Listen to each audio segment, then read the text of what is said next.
वासुदेवाय। ओम नमो भगवते वासुदेवाय। ओम नमो भगवते वासुदेवाय। मुखं करोति वाचालं पंगुं लंघयते गिरिं यत्कृपातमहं वन्दे श्रीगुरुदीनतारिणं परमानंद माधवम श्री चैतन्यमीश्वरम। हरे कृष्णा। सभी भक्तों का स्वागत है। आज हम श्रीमद् भगवद गीता के अध्याय 9 को समझ रहे हैं और इसमें श्लोक संख्या कितना होगा आज? 7 होगा। ठीक है, बहुत अच्छा, वेरी नाइस। और आज श्लोक संख्या 7 समझेंगे अध्याय 9 का। और अध्याय 9 का नाम है, सुनीता शर्मा माता जी, क्या नाम है अध्याय 9 का? यस माता जी। परम गुह्य ज्ञान। परम गुह्य ज्ञान, बहुत अच्छा, ठीक है। तो परम गुह्य ज्ञान इस अध्याय का नाम है और हमने इसमें बहुत ही महत्वपूर्ण बातें समझी हैं।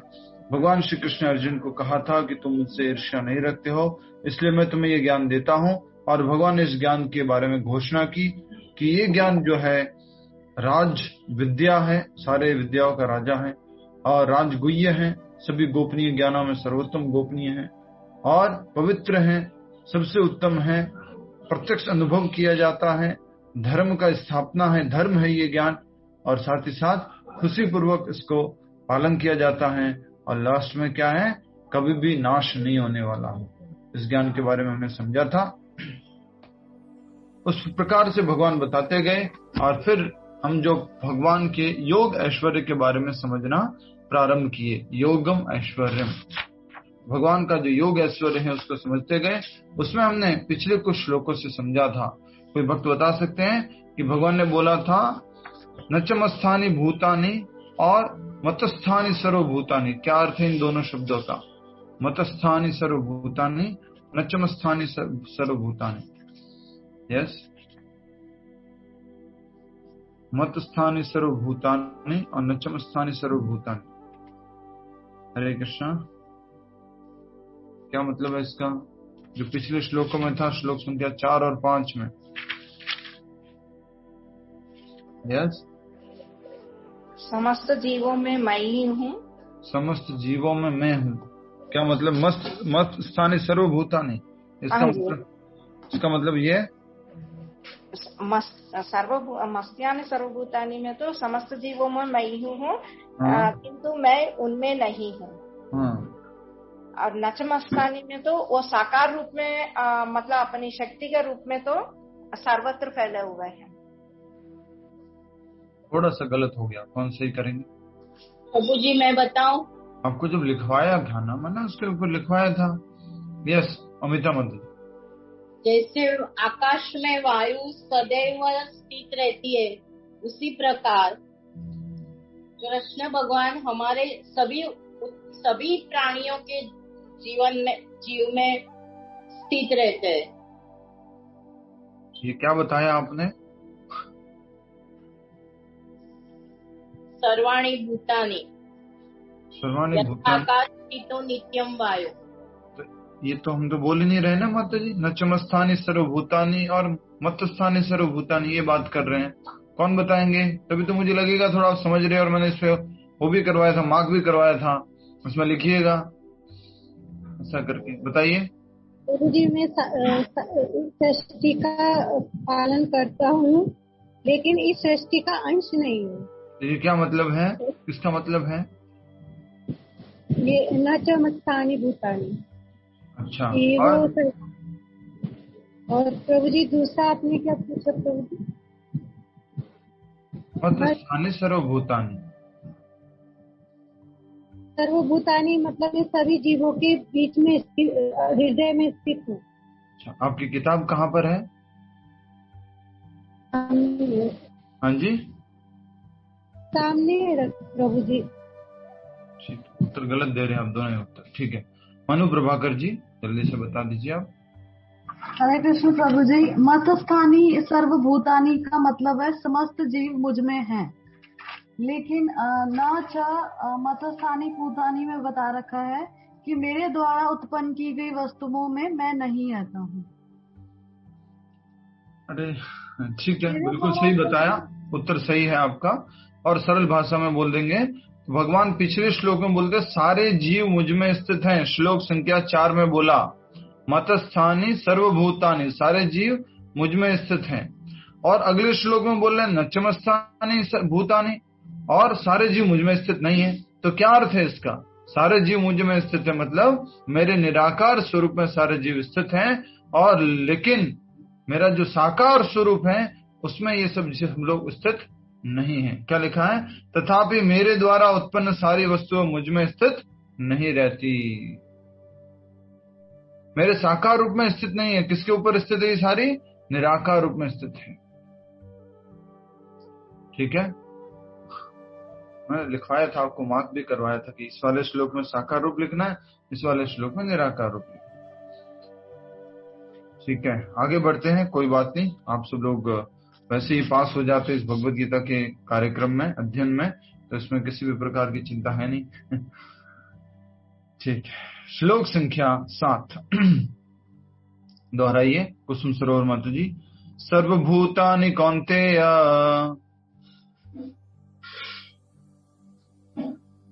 हरे कृष्ण। सर्वभूतानि कौन्तेय प्रकृतिं यान्ति मामिकाम्, प्रकृतिं यान्ति मामिकाम्, कल्पक्षये पुनस्तानि, कल्पक्षये पुनस्तानि, कल्पादौ विसृजाम्यहम्, कल्पादौ विसृजाम्यहम्। सर्वभूतानि कौन्तेय, सर्वभूतानि कौन्तेय प्रकृतिं यान्ति मामिकाम्, प्रकृतिं यान्ति मामिकाम्, कल्पक्षये पुनस्तानि, कल्पक्षये पुनस्तानि, कल्पादौ विसृजाम्यहम्, कल्पादौ विसृजाम्यहम्। यस, आप उच्चारण कीजिए एक बार। सर्वभूतानि कौन्तेय प्रकृतिं यान्ति मामिकाम्, कल्पक्षये पुनस्तानि, कल्पादौ विसृजाम्यहम्। बहुत सुंदर, हरि बोल। यस, शब्दार्थ उच्चारण करेंगे मेरे पीछे। सर्वभूतानि, सारे प्राणी, सर्वभूतानि, सारे प्राणी, कौन्तेय, हे कुंती पुत्र, कौन्तेय, हे कुंती, प्रकृतिम, प्रकृति में, प्रकृतिम, प्रकृति में, यान्ति, प्रवेश करते हैं, यान्ति, प्रवेश करते हैं, मामिकाम, मेरी, मामिकाम, मेरी, कल्पक्षय, कल्पांत में, कल्पक्षय, कल्पांत में, पुनः फिर से, पुनः फिर से, तानी, उन सब को, उन तानि, सबों को, उन सबों को, कल्पादौ, कल्प के प्रारंभ में, कल्पादौ, कल्प के प्रारंभ में, विसृजामि, उत्पन्न करता हूँ, विसृजामि, उत्पन्न करता है। जी, उत्पन्न करता हूँ। ठीक है, अहम, मैं, अहम, मैं। ठीक है, बहुत सुंदर। अनुवाद दोहराएंगे। आप सभी भक्तों से निवेदन है, अनुवाद तथा तात्पर्य श्रील प्रभुपाद जी द्वारा। श्रील प्रभुपाद की जय। अनुवाद। हे कुंती पुत्र, हे कुंती पुत्र, कल्प का अंत होने पर, कल्प का अंत होने पर, सारे प्राणी, सारे प्राणी मेरी प्रकृति में प्रवेश करते हैं, मेरी प्रकृति में प्रवेश करते हैं, और अन्य कल्प के आरंभ होने पर, और अन्य कल्प के आरंभ होने पर, मैं उन्हें अपनी शक्ति से, मैं उन्हें अपनी शक्ति से पुनः उत्पन्न करता हूँ, पुनः उत्पन्न करता हूँ। जी माता जी, ये कौन बोल रहे हैं? ये भगवान कृष्ण बोल रहे हैं। कुंती पुत्र, भगवान श्री कृष्ण कुंती पुत्र है। कुंती पुत्र अर्जुन से बोल रहे हैं। अच्छा, ठीक है। भगवान श्री कृष्ण कुंती पुत्र अर्जुन से कह रहे हैं, क्या कह रहे हैं? कि मैं कल्प के अंत में सारे जीव जो मेरी प्रकृति में प्रवेश करते हैं, और कल्प का जो पुनः प्रारंभ होता है तो सारे जीवों को मेरी शक्ति से पुनः उत्पन्न करता हूं। समझ में आया आपको? अच्छा, जल्दी से हम सोचे हुए समझेंगे भगवान क्या बता रहे हैं यहाँ पर। क्या चालू हो गया? भगवान ने क्या बताना शुरू किया है? भगवान ने क्या बताना शुरू किया है? कल्प का ऐश्वर्य, योग ऐश्वर्य, योगम ऐश्वरम। इस शब्द को याद रखेंगे। भगवान क्या बता रहे हैं? योगम ऐश्वरम। कहाँ से बोला था भगवान ने? श्लोक संख्या 5 में भगवान खुद बोल रहे हैं, न चमस्तानि सर्वभूतानि पश्य में योगम ऐश्वरम। मेरे योग ऐश्वर्य को देखो। भगवान श्री कृष्ण कौन है, हम उस बात को यहाँ से समझ पाएंगे। जल्दी से बताइए, परम गुह्य ज्ञान क्या था? श्लोक संख्या 2 के अनुसार, श्लोक संख्या 1 के अनुसार परम गुह्य ज्ञान क्या था? परम गुह्य ज्ञान, परम गुह्य ज्ञान क्या था? श्लोक संख्या 2 के अनुसार, 1 के अनुसार।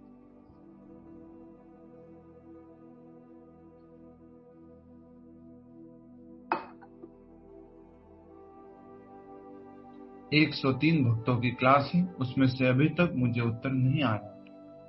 प्रभु जी मैं प्रभु जी, बताऊं? परम गो ज्ञान था स्वयं को आत्मा मानने के बाद, समस्त योगों को जानने के बाद, भगवान श्री कृष्ण की प्रेमा भक्ति के कार्यों का ज्ञान। ठीक है, वंदना माता जी, वंदना भारत माता जी, आप कुछ कह रहे थे? नहीं प्रभु जी, भक्ति सुख प्रदायिनी। नहीं, ठीक है, आपने सही उत्तर दिया है। थोड़ा छोटे शब्दों में बोलेंगे, परम गुह्य ज्ञान क्या है? यस, विभाजन समस्त सिद्धांत का सार है। माता जी मैंने लिखवाया भी था। यस, विभाजन माता जी। हरे कृष्ण प्रभु, ये इसमें आत्मा की प्रत्यक्ष अनुभूति कराने वाला जो धर्म का सिद्धांत है। गड़बड़ प्रभु जी, सब विद्याओं का राजा है। माता जी नहीं, आप क्यों ट्राई कर रहे हैं? नहीं, बिल्कुल नहीं, ये नहीं है। रहस्य में गोपनीय ज्ञान, वो क्या है? भगवत गीता का गोपनीय ज्ञान बताइए, भावना साहू जी बताइए।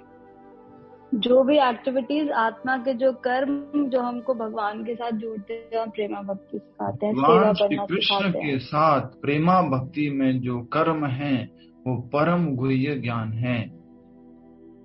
आत्मा के भगवान श्री कृष्ण के साथ प्रेमा भक्ति में जो कर्म है वो परम गुह्य ज्ञान है। प्रभु जी, ऐसा बोल सकते हैं, भक्ति योग आत्मा तथा शरीर के अंतर को जाना जाता है गुह्यतम ज्ञान में। जी माता जी, वो तो भक्ति योग का भाग है, भक्ति योग का जरूर भाग है, बिल्कुल सही कह रहे हैं आप। पर जो सीक्रेट है, वो सीक्रेट ये है, जो गुह्य है ज्ञान, वो ये है कि भगवान श्री कृष्ण के साथ आत्मा के जो कार्य है, परमात्मा के साथ उस कार्यों के ज्ञान को गुह्य ज्ञान कहा गया है। सिंपल शब्दों में बोलेंगे, प्रेमा भक्ति का ज्ञान बराबर गुह्य ज्ञान। ठीक है, आज के बाद गलत उत्तर मत दीजिएगा। सभी से निवेदन है, परम गुह्य ज्ञान बराबर प्रेमा भक्ति का ज्ञान। प्रेम भक्ति का ज्ञान, प्रेम भक्ति किसे कहेंगे? जब आत्मा भगवान श्री कृष्ण के प्रेममयी सेवा में लग जाती है, उसको प्रेम भक्ति कहते हैं। तो प्रेम भक्ति बराबर परम गुह्य ज्ञान। ठीक है, आगे बढ़ते हैं। तो बात हो रही है कि भगवान श्री कृष्ण बता रहे, कल्प के अंत में सारे प्राणी भगवान की प्रकृति में प्रवेश कर जाते हैं। कल्प क्या होता है? यहाँ पर कल्प किसको कहा गया है? कौन कोशिश करेंगे? यहाँ पे कल्प किसको कहा गया? कल्प के अंत में ब्रह्मा जी का एक दिन। ब्रह्मा जी का एक दिन। ब्रह्मा जी का एक दिन, ठीक है। और यहाँ पे जो कल्प कहा गया है, आपने बिल्कुल सही उत्तर दिया है। साधारण रूप से, जैसे कि हमने 8वें अध्याय में समझा था, 8 सब चीजें तो तब बोल सकते हैं। बताइए कि जब वो ब्रह्मा जी की लाइफ खत्म होती है उसके बाद। तो कल्प किसको कहा गया? प्रश्न ये है। तो हमने जो 8वें अध्याय में पढ़ा था, 7वें श्लोक में अगर देखेंगे 8वें अध्याय के, हमने क्या पढ़ा था 8वें अध्याय में? 17वां श्लोक, या 17 में, 8वें अध्याय के 17वें श्लोक में हमने समझा था कल्प का अर्थ। तो उसमें कल्प का अर्थ क्या था? ब्रह्मा जी का एक दिन। यहाँ पर कल्प का अर्थ है ब्रह्मा जी की पूरी आयु। लिख लीजिएगा, फिर कहेंगे प्रभु जी देखो आपने बताया नहीं था। 100 वर्ष प्रभु जी, ब्रह्मा जी के 100 वर्ष। ब्रह्मा जी के 100 वर्ष, ब्रह्मा जी की पूरी आयु, ब्रह्मा जी की पूरी आयु। आप में से कौन बता सकता है ब्रह्मा जी की पूरी आयु कितनी है? रीटा माता जी आप बताएंगे ब्रह्मा जी की आयु कितनी है? आपका माई कौन है? रीटा माता जी, अलका माता जी, अलका शर्मा जी, ब्रह्मा जी की आयु कितनी है? माई कौन है आपका? बता सकते हैं, आप उत्तर दे सकते हैं। अलका शर्मा माता जी। बाकी लोग म्यूट कर लीजिए। लक्ष्मी माता जी और सची माता जी म्यूट कर। अलका शर्मा माता जी नहीं बता रहे आप, ठीक है।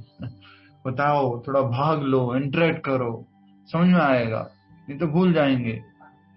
मैं बताऊं प्रभु जी? हरे कृष्णा। हाँ माता जी बताइए। प्रभु जी, ब्रह्मा जी की आयु 100 वर्ष है, लेकिन ब्रह्मा जी की आयु ये एक चतुर्युगी जो होती है, सतयुग, त्रेता युग, द्वापर युग और कलयुग, ये चतुर्युगी 1000 बार राउंड करती है, तब एक दिन होता है ब्रह्मा जी का, और 1000 बार ही राउंड करती है जब एक रात होती है। ऐसे ब्रह्मा जी का एक दिन और एक रात होती है। ऐसे ऐसे ब्रह्मा जी के 100 वर्ष होते हैं। इतनी आयु ब्रह्मा जी। बहुत सुंदर, हरि बोल। अभी बताया भी क्या है तो हम डिटेल में आगे अंदर पढ़ेंगे। तो बताया जा रहा है जब ब्रह्मा जी की, इस श्लोक का अर्थ समझ लीजिए, जब ब्रह्मा जी की उम्र हो जाती है, सृष्टि में महाप्रलय होता है, तब सब कुछ जा करके कहां पर निवास करने लग जाता है।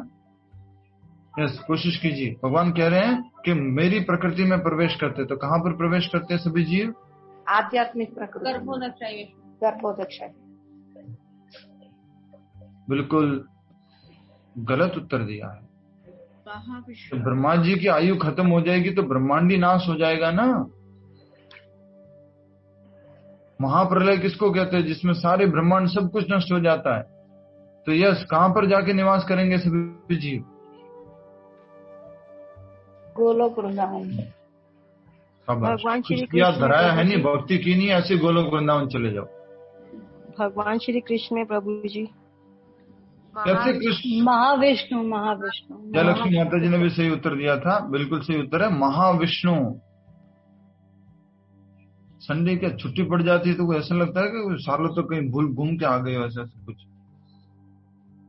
कैंसिल कर देते संडे की छुट्टी।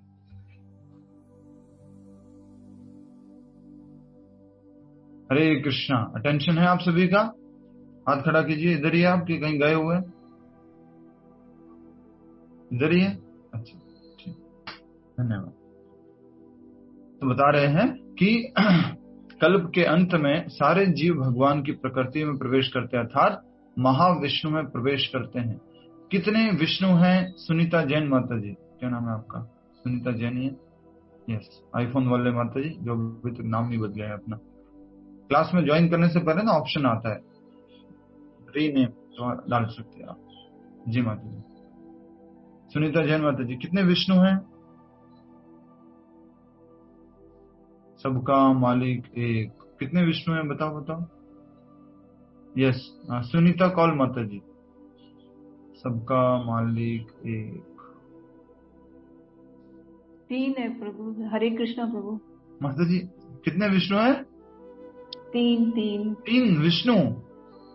हाँ तो मैंने एक ही सुना, आप 3 कहां से बोल रहे? नहीं प्रभु, महाविष्णु, गर्भोदक्ष विष्णु, शिरोदेव। बिल्कुल सही उत्तर है। हरि बोल। फिर से सुन लीजिए, समझ लीजिए इन बातों को। मतलब मैं जानता हूं कि दोहरान करना आवश्यक है, आपको याद दिलाना वापस से जरूरी है।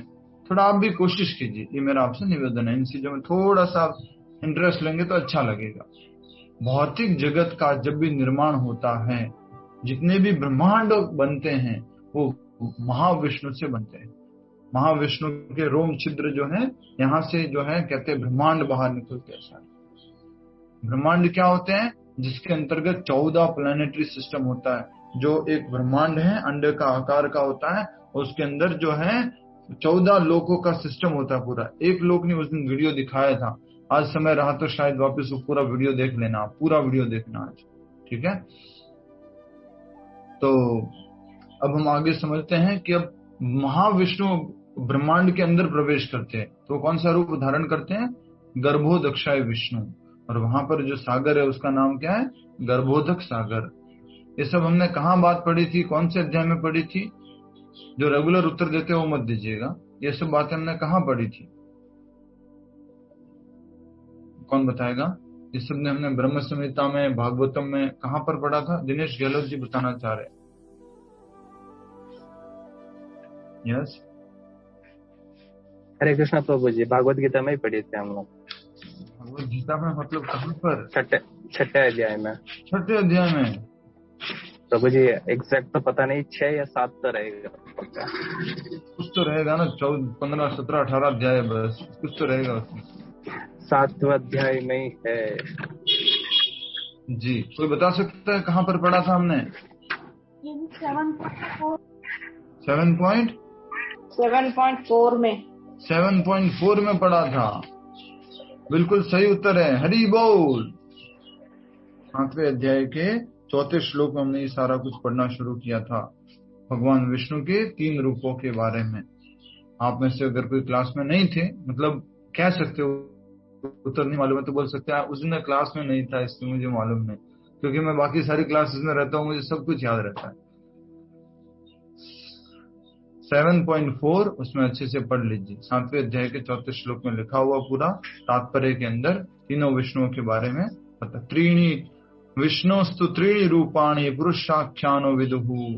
जानो पुरुषों के बारे में, इनको क्या कहा जाता है? पुरुषा अवतार बोला जाता है। ठीक है, हरे कृष्ण। आगे बढ़ते हैं। देखो इतना समय लग गया एक श्लोक को प्रारंभ करने में। संडे छुट्टी कैंसिल कर दें क्या? हम लोग कहाँ घूमने जाते हैं आप? कुछ ऐसा तो नहीं है कि संडे को हम कुछ भी खा लेंगे, कुछ भी पी लेंगे तो सब भूल जाएंगे आराम से, फिर मंडे से देखेंगे आराम से क्या होगा। ठीक है। ब्रह्मा जी की जब मृत्यु हो जाती है तो सारे के सारे लोग भी, जीव भी भगवान महाविष्णु में प्रवेश कर जाते हैं, और जब वापस से नया कल्प शुरू होता है, नया ब्रह्मांड बनता है, तब ब्रह्मा जी की वापस उत्पत्ति होती है और सारे के सारे जीव उसी स्थिति में वापस आ जाते हैं जिस स्थिति में जब पूरा प्रलय होता है उसी। तो प्रभु जी जो पुराने जन्मों के जो कर्म होते हैं वो तब भी रहते हैं जब कंटिन्यू करेंगे वो आगे नई सृष्टि का सृजन होता है। माता जी, आपकी जिज्ञासा अति सम्मानीय है और इसका उत्तर है आगे प्राणी अपने कर्मों के साथ प्रगति करते रहते हैं। अमिता माता जी समझ रहे हैं आप? हाँ, मैं तुम्हें घर पे आके फिर गुस्सा दिखाऊंगा, ऑनलाइन में नहीं दिखाऊंगा फिर। अब मैंने ऐसा डिसाइड किया। तात्पर्य, इस विराट भौतिक अभिव्यक्ति का सृजन, पालन तथा संहार पूर्णतया भगवान की परम इच्छा पर निर्भर है। क्या क्या बोला है? बोलिए, भगवान ने क्या बोला है? इसका सृजन, संहार और पालन। हम सब लोग क्या बोलते रहते हैं? सृजन करने वाले तो ब्रह्मा जी हैं और पालन करने वाले विष्णु जी हैं, और जो संहार करने वाले कौन है? बोलो बोलो, शिव जी। भगवत गीता में यहाँ गलत क्यों लिखा हुआ है ये बताओ आप बचपन से जानते हो कि भाई ब्रह्मा जी जो है सृष्टि करता है, शिव विष्णु जी है उसको मेंटेन करते हैं और शिव जी नाश करती है। गलत क्यों लिख दिया यहाँ पर? अब इसको क्या करे बताओ, क्या करे इसका? भगवान ने उसको शक्तियां दे रखी है। भगवान ने उसको शक्तियां दे रखी है। ठीक है, और कोई? इसको प्रिंटिंग ठीक करवा दे, इसकी क्या करें? अपनी इच्छा से है, लेकिन उनको काम बता रखा है ये सब करने का। हरे कृष्ण प्रभु जी, क्योंकि भगवान के रूप में महाविष्णु आते हैं, भगवान की सर्वोदक्षाई आते हैं, फिर उनकी नाभि से ब्रह्मा जी होते हैं, तो भगवान कृष्ण से ही है ना सबका। अमिता माता जी, मैं कौन है आपका? कोई बात नहीं जी। तो हमने पिछले श्लोकों में भी शब्द पढ़े थे ना, आप थोड़ा सा हमें ऐसे उत्साहित किया कीजिए अच्छे उत्तर दे करके, नहीं तो थोड़ा हम डाउन हो जाते हैं। अरे यार इतनी मेहनत करने के बाद। श्लोक संख्या 5 में क्या लिखा था? भूत ब्रह्म च भूत सोम आत्मा भूत भावना। भगवान ने क्या बोला था? मैं सभी का पालक हूँ और पूरी सृष्टि का कारण स्वरूप हूँ। भूत भिन्न, मैं सभी भूत सभी जीवों का पालन करने वाला हूँ और सभी पूरी की पूरी सृष्टि का कारण स्वरूप हूँ।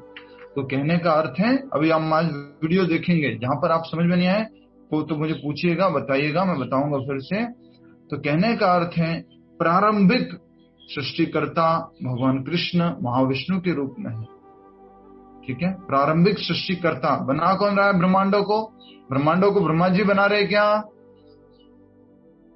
ब्रह्मा जी नहीं बना रहे, ब्रह्मांडों को महाविष्णु बना रहे। उसके बाद में सारे ब्रह्मांडों में कौन प्रवेश कर रहा है सबसे पहले?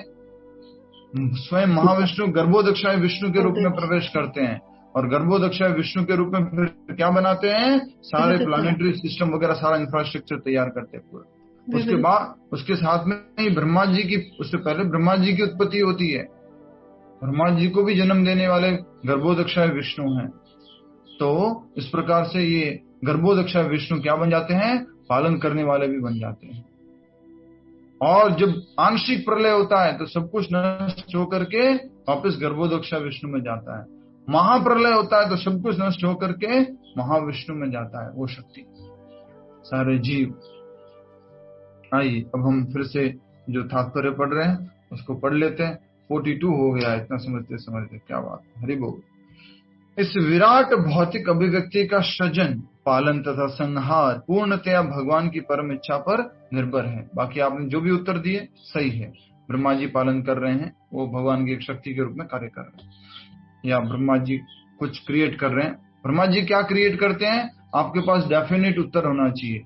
ब्रह्मा जी जो हैं सभी जीवों को क्या करते हैं, अलका शर्मा माता जी क्या करते हैं ब्रह्मा जी? आपका माइक ऑन है, क्या कहना चाहते हैं आप? अलका शर्मा माता जी बात किया कीजिए, माइक कुछ आप ऑन किए है, कुछ कारण होगा आपका, कौन बताएगा? ब्रह्मा जी उत्पन्न करते हैं प्रभु जी। क्या उत्पन्न करते हैं? सृष्टि की रचना, जीवों को उत्पन्न करते हैं प्रभु। किस क्या जीवों में क्या उत्पन्न करते हैं? शरीर प्रदान करते हैं, विविधता प्रदान करते हैं ना प्रभु जी। कैसे विविधता कैसे होती है? अलग अलग स्पीशीज बनाते हैं ना, जैसे डिफरेंट। सही बोला ना, अलग अलग शरीर प्रदान करते हैं।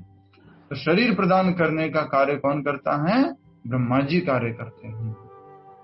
सभी जीवों को शरीर प्रदान करने का कार्य ब्रह्मा जी करते हैं। तो उनका क्रिएशन का मतलब क्या है? उन्होंने जो है सप्त ऋषियों को बनाया, उन्होंने मनु को बनाया, उन्होंने फिर आगे और भी नारद मुनि जो हमारे चतुष्कुमार, उन सबकी संरचना की। ये सब जो है ब्रह्मा जी शरीर प्रदान करने का कार्य करते हैं। आगे बढ़ेंगे अब। कल्पक्षय का अर्थ है ब्रह्मा की मृत्यु होने पर।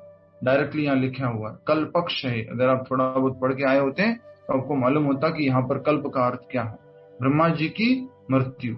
और ब्रह्मा जी की मृत्यु वगैरह क्या है वो आगे देखिए। ब्रह्मा 100 वर्ष जीवित रहते हैं और उनका एक दिन हमारे 43 करोड़ वर्षों तक के तुल्य हैं। 43 करोड़ वर्षों के तुल्य हैं हम, उनका एक दिन 12 घंटे। 43,20,000 ईयर्स इंटू 1000,000। ठीक है, यहाँ पर राउंड फिगर में लिखा हुआ है, यहाँ राउंड फिगर में लिखा हुआ 8वें अध्याय के 17वें श्लोक में पूरा सही लिखा हुआ। तो 43 लाख, ये कितना हो गया ब्रह्मा जी का एक दिन? 43 करोड़ वर्ष। ये ब्रह्मा जी के कितने होते हैं? एक दिन होता है। ऐसे कितने वर्ष जीवित रहते ब्रह्मा जी? 100 वर्ष। कदम्बरी माता जी एक दिन को कितने से गुणा करेंगे तो एक वर्ष आएगा? एक दिन को कैसे क्या गुणा करेंगे तो एक वर्ष आएगा?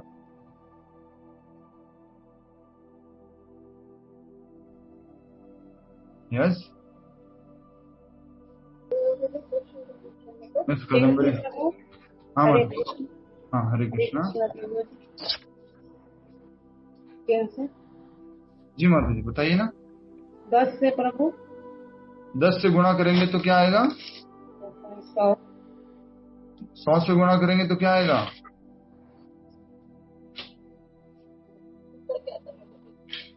माता जी बताइए ना, जल्दी बताइए ना माता जी प्लीज, समझ आ रहा है। ब्रह्मा जी की 100 वर्ष कैसे मालूम करेंगे हम? के दिन को 100 से मल्टीप्लाई करेंगे माता जी। 100 से इसको 100 से मल्टीप्लाई करेंगे? इनके दिन को एक दिन को 100 से मल्टीप्लाएंगे तो 100 दिन आ जाएंगे माता जी। तो 100 दिन का उनका जीवन होता है।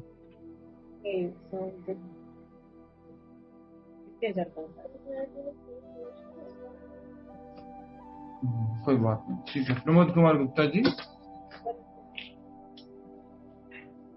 पहले इसको 2 से मल्टीप्लाई करेंगे क्योंकि रात भी उतनी लंबी होती है उसके बाद 365 से मल्टीप्लाई करेंगे तो 1 साल आ जाएगा, फिर 100 से मल्टीप्लाई करेंगे तो 100 साल आएगा। बहुत सुंदर, हरि बोल। आपने डायरेक्ट बता दिया है। तो पहले एक जो दिन है उसको डबल करेंगे तो दिन और रात दोनों हो जाएंगे, उसको 30 से गुणा करेंगे तो 1 महीना आ जाएगा, उसको फिर 12 से गुणा करेंगे तो 1 साल आ जाएगा, और उसको फिर 100 से गुणा करेंगे तो 100 साल ब्रह्मा जी की पूरी आयु आ जाएगी। तो कहा जा रहा है कि वर्षों के तुल्य एक दिन है ब्रह्मा जी का, रात्रि भी इतने वर्षों की होती हैं।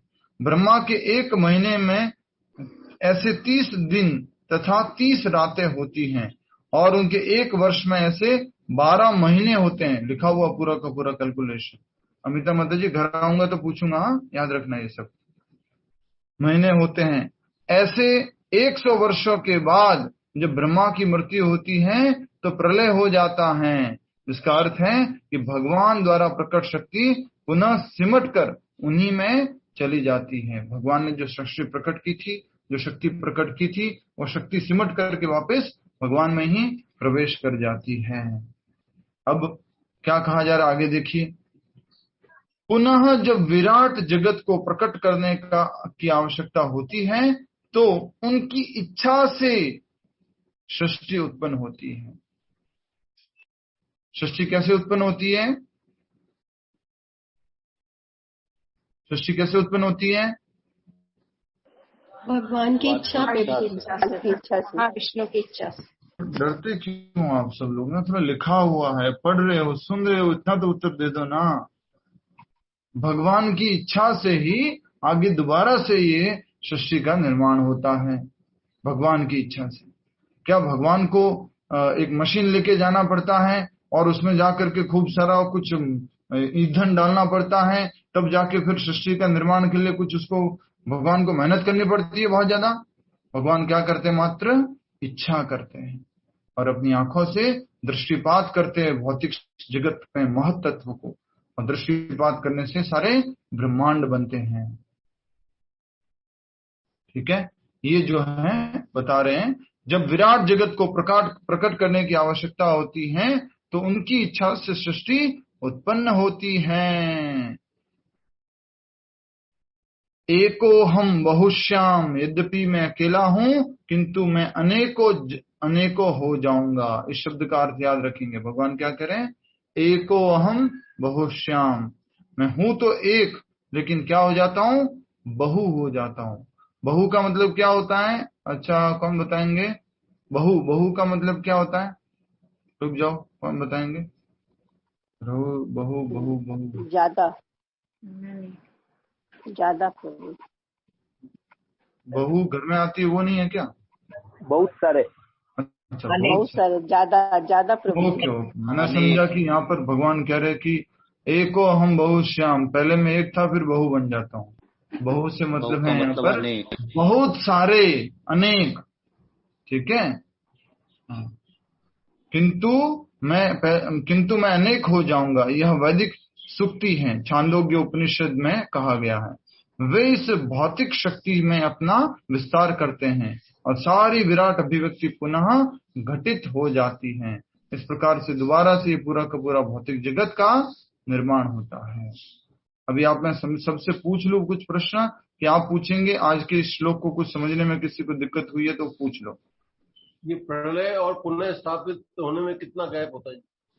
भगवान की इच्छा, इतना गैप होता है। मिनिमम मैक्सिमम कुछ ऐसा नहीं है जी? क्या? म्यूट कर दीजिए ना, किसका माइक ऑन है? कुछ मिनिमम कितना टाइम, मैक्सिमम कितना टाइम, ऐसा कुछ नहीं है। ऐसा कुछ नहीं है, ये भगवान की इच्छा पर निर्भर करता है। पूर्ण रूप से भगवान की इच्छा पर निर्भर करता है। Prophet Muhammad sallallahu alaihi wasallam used to boast about और कोई? Ja'akum ahl al-Yaman, the people of Yemen has come. किसी और को कुछ पूछना है? क्या बताया गया है? ब्रह्मा जी का जब दिन पूरा जीवन खत्म हो जाता है तो क्या होता है? सृष्टि का नाश होता है और सभी जीव भगवान में प्रवेश करते हैं। और जब फिर से जब सृष्टि का निर्माण होता है, कल्प का, नए कल्प का प्रारंभ होता है तो सारे जीव प्रकट हो जाते हैं। तो एक बार आप अगर थोड़ा बहुत समझ में आता है, ऐसा जरूरी नहीं है, जैसा कि हम पहले भी समझ गए थे, भगवत गीता के ज्ञान को समझने के लिए या भक्ति करने के लिए आप में से प्लीज कोई भी इस बात को लेके मत दुखी होना कि मुझे समझ में नहीं आ रहा है कि महाविष्णु कौन है, गर्भोदक्षा विष्णु क्या है, ब्रह्मांड क्या है, ये तो बिल्कुल मेरे दिमाग में घुस ही नहीं रहा है और अब मैं भक्ति कैसे कर पाऊंगा, छोड़ देता हूँ, ये सब नहीं है मेरे काम का। ये सब जो है इसलिए समझने के लिए है कि जो भगवान कृष्ण है जिनकी आप भक्त कर रहे हैं वो कितने महान हैं, उनकी कितनी शक्तियां हैं, उनके कितने ऐश्वर्य है, ये सब समझने के लिए। ठीक है प्रभु जी। हाँ जी। ये कारणोदक का विष्णु और महाविष्णु एक ही है, दोनों एक ही है ना जी। उनका दूसरा नाम है कारणोदक विष्णु क्योंकि वो कारण जल में निवास करते हैं। ओके, ये ब्रह्मा जी का जो आप कैलकुलेशन पॉइंट बता रहे थे ना, उसको एक दोबारा रिपीट करें। हाउ टू कैलकुलेट, तो लिखा हुआ है यहाँ पर। नहीं वो लिखा मैं पढ़ा मगर कैलकुलेट 4,32,000 वर्ष कलयुग की उम्र है, उसकी डबल करेंगे द्वापर युग की 8,64,000, उसको 3 से गुना करेंगे तो त्रेता युग की 12,96,000, उसको 4 से गुना करेंगे 17,28,000। ये चारों युग हो गए। 7वें अध्याय का 14वां श्लोक रेफर कीजिएगा, इसको लिए सब कुछ दिया हुआ उसमें, और 4थे अध्याय का 2रा श्लोक और पहला श्लोक। फिर इन चारों युगों को जोड़ेंगे तो आते हैं 43,20,000 वर्ष। चारों युगों को जोड़ेंगे तो 43,20,000 वर्ष आते हैं। ये बोलते हैं महायुग। चारों युगों को जोड़ दिया, इसमें 1000 से गुणा करेंगे तो ब्रह्मा जी का 12 घंटे आते हैं 1000 से गुणा करने पर।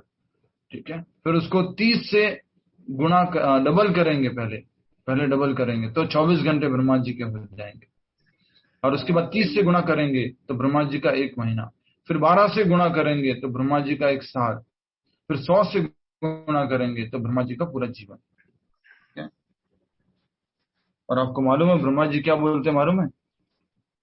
हे महाविष्णु, आपके सामने मेरा जीवन तो ऐसा है चुटकी के बराबर, और हम यहाँ पे घमंड करते रहते, प्राउड में चलते रहते।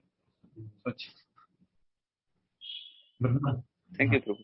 हरे कृष्णा प्रभु, जस्ट एक स्लाइड डिस्प्ले कर दूं, किसी को पिक्चर लेना हो, जिनको थोड़ा लग रहा हो प्रॉब्लम है तो।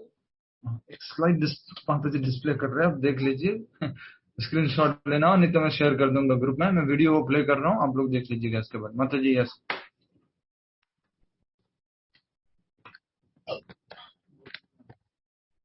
यस, देख लीजिए, थोड़ा बड़ा कर दीजिए।